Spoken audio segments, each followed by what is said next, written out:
Bonjour, c'est Jean, bienvenue à nouveau sur www.paysurputt.com. Dans cette vidéo, je vais vous montrer comment utiliser le miroir P-Case. Alors pourquoi utiliser un miroir? Eh bien, c'est très simple, parce que quand on pote, on a beau avoir des lignes tracées, il se peut quand même qu'on envoie la balle soit à droite, soit à gauche. Et souvent, ça vient d'un mauvais positionnement du corps et surtout des épaules. Alors le miroir P-Case, on va l'aligner pour plus de facilité avec la ligne centrale du tapis Pay-Sur-Putt. La balle comme ceci, et ensuite on place son putter et on adresse la balle.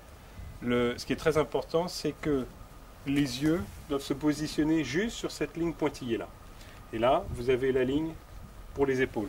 Et en un clin d'œil, vous verrez si vous êtes bien positionné. Par exemple, moi en ce qui me concerne, j'ai les yeux un peu intérieurs, donc à moi de bouger mon corps.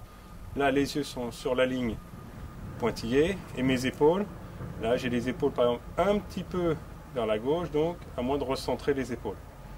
C'est très important de faire cet exercice, car une petite mauvais alignement des épaules, et vous allez envoyer soit vos potes à droite, soit votre à gauche, alors que votre putter aura un bon chemin. Donc ça c'est très très important.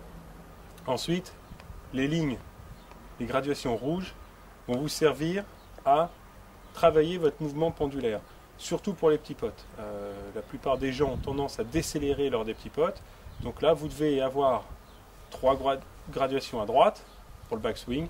Vous définir 3 graduations à gauche. Et là, vous êtes sûr d'avoir un mouvement symétrique, d'avoir une bonne accélération, et ce qui est très très important pour vos petits potes.